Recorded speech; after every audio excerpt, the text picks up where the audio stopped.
Are you listening? Damn.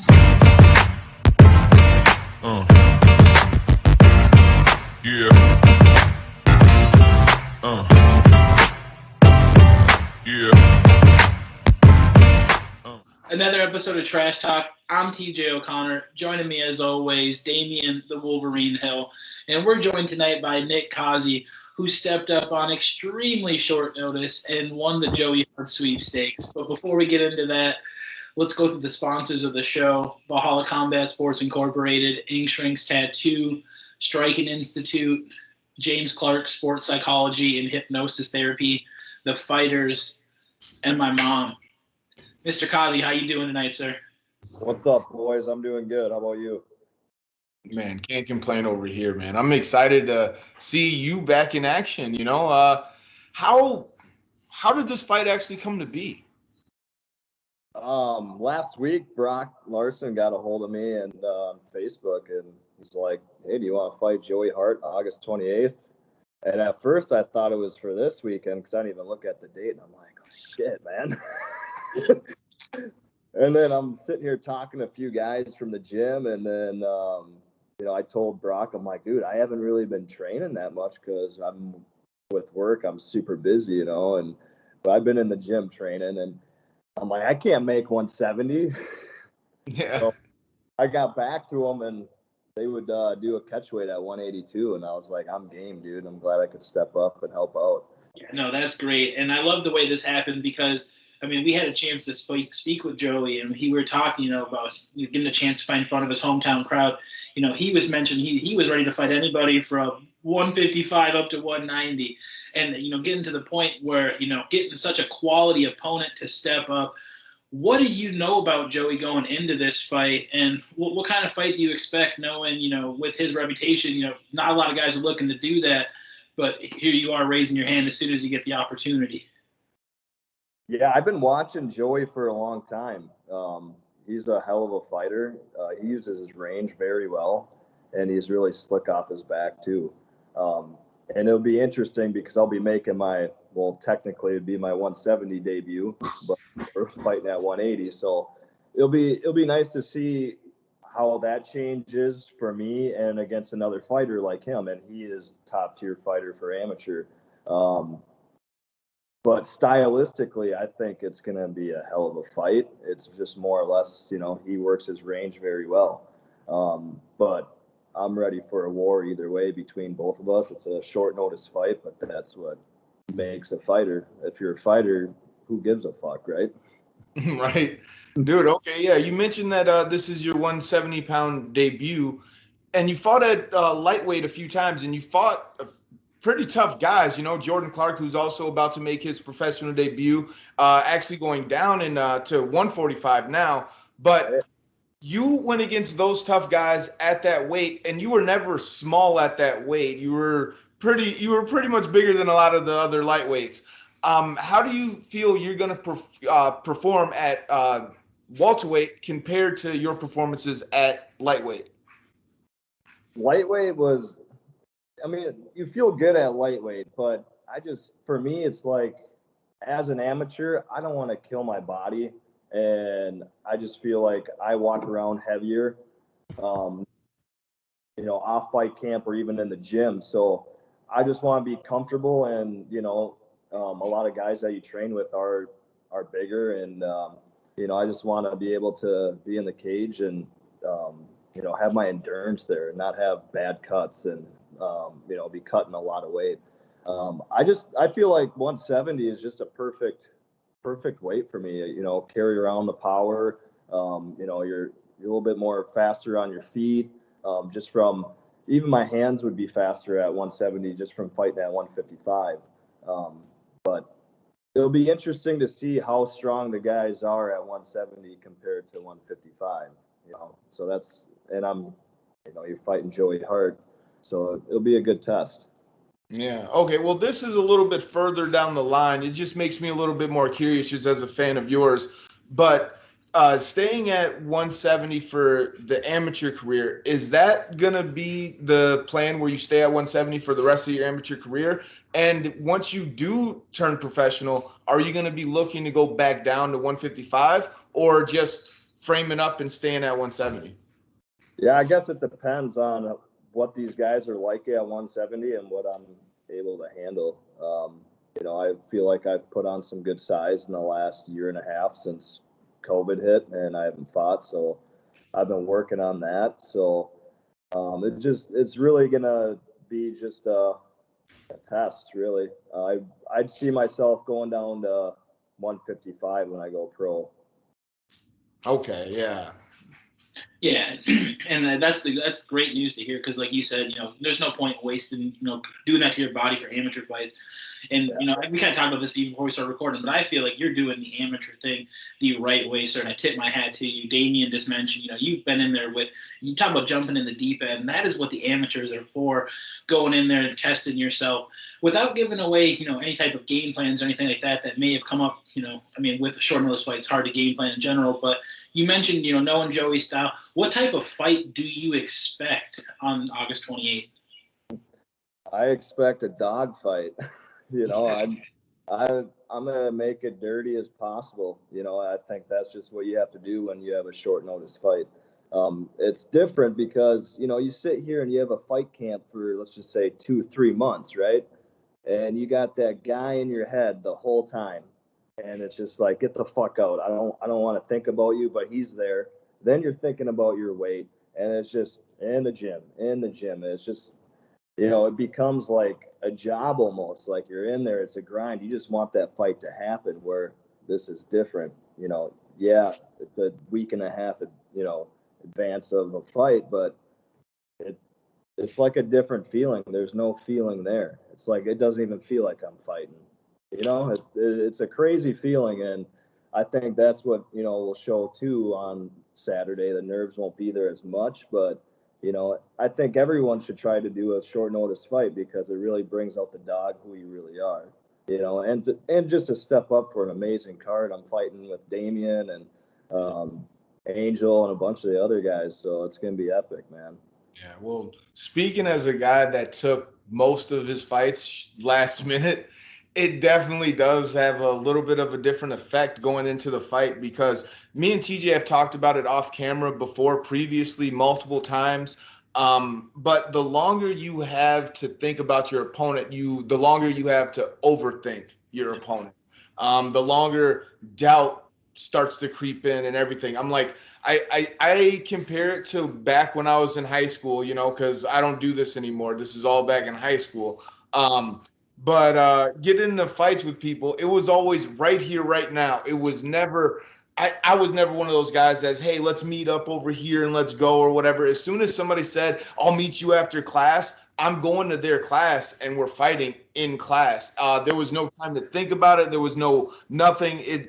And I've always felt like that's when you get the most out of somebody or yourself, when you have to rise to the occasion right here on the spot. You're not thinking or game planning and everything. Things just kind of sort of happen. They're either, and sometimes that's the most spectacular way to fight, or that's sometimes it's how you get the more spectacular fight. Sorry. But yeah, I'm just excited about that aspect. And and I've been there, so, but one of the aspects that I wanted to bring up was the fact that the fight is going down in Wilmer and the hometown of most of the team that is going to be fighting. And you're on the opposite side. How do you think it's going to feel going into enemy territory and trying to get a win? Dude, I was talking to someone about that today, and I'm like, man, and that's another reason why I kind of wanted to take this fight was like, I've never fought somebody in their hometown. And like Brock said when he was messaging me, he's like, dude, you're going to be the villain. I'm like, hell yeah, dude. Like, everyone's going to be like hollering for Joey, and it's just going to be an epic fight because the crowd's going to be going insane for him for once. And it's like, yeah, I'll have a couple guys with me, but it's just going to really like put you into some deep waters during that fight, and it's just gonna be epic, man. Like I love that type of shit. It's like you almost feed off of it too, especially when it's short notice. But I think it's just gonna be epic all around, man. Oh yeah, I do have. Sorry. Go ahead. Oh yeah, well I do have to add this because there's two ways to get free beer after your fight.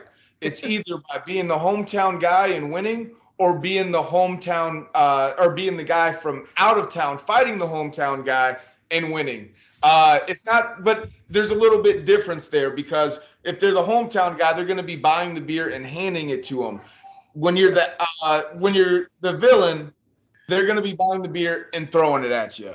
If it does start to happen, is that something that you would expect to happen, or do you think that the fans there will be cordial and be respectful to you? Because we did speak with him. He says that he had grew up there and that was his hometown and the only place he had lived all the way up until he was 21. So I'm expecting him to have some loyal fans there. How do you expect him to behave if you were to get your hand raised? I don't know, man. I feel like my fans can get pretty rowdy as well. So I'm expecting anything, and I know like everyone's super awesome after a fight. You know, win or lose, it's it's all about love. But you got that every once in a while, and I don't care. We're all fighters when it comes to heart, and when you love someone, you see someone in there, like you don't want them to get hurt or anything, but shit happens. I'm not saying I'm gonna win. I'm not saying I'm gonna lose, but if something comes with an upset, just expect fireworks. I don't know, man. Like that's Yeah. just. But I'm all cool with everything. Yeah. It's all. The fans are, obviously the best part of this game, and the fact that they get to be there live and after everything that's happened, I expect a great crowd. And I hate to give him credit, not even because he's my co-host, just because I hate him. But one of my favorite introductions into the fight game, we're talking years ago. I think this was like a year after I joined the gym. Went down with him in one of his fights, and I remember he was fighting a guy on Mother's Day weekend in his home state. And like the guy's mom came up to him after the fight and said, "I'm sorry, I was booing you." And Damian looked at her point blank and said, "That's what you're supposed to do. That's your son in there. Like I don't take that personal." And I hate, like I said, I hate giving him credit, but being a young fighter myself at that time, looking at it and going, that's how you handle that situation. So I love the mindset that you have going into this. Like, hey, it's good to be the villain. I'm glad Brock said that. Hey, so it's the best job to play. Is being the bad guy. You got to have a finger to point at somebody, right? Well, and it's good to get that experience. You're never gonna fight someone close to home if you're gonna keep doing this. You have to go. You have to go to someone else's hometown, and granted, the last two fights I've been in have been close to my hometown, or in Wisconsin, and it's been kind of I feel like I had my hometown behind me, whereas this is going to be different. So it's good to get that in the books. Hell yeah. I'm glad that you see this as a positive, especially for the future of your career. Just taking this lesson and putting it in the what is it? I ran out of words. Putting it somewhere in the back of your mind for later on. That's what I mean. But yeah, I like what you said about it's all love after the sport too, and just to kind of add to what TJ said, because it's something that we've talked about multiple times again before.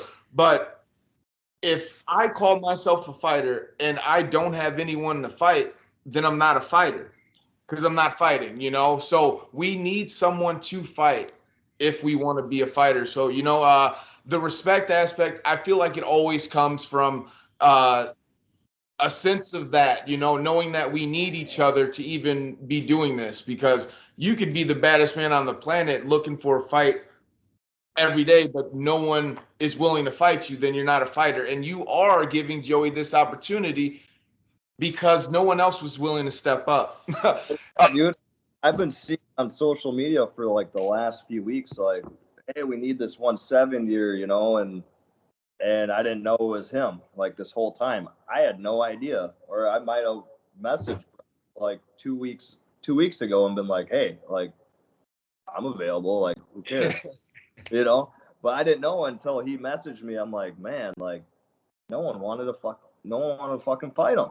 It's crazy. No one wanted to step up. It's like, and that's what we are in this MMA community up in Minnesota. It's like, there's not that many welterweights that are, that have been fighting since COVID, and everything's kind of getting back to normal a little bit. And I just feel like, it's only amateur, man. You got to get the most experiences you can.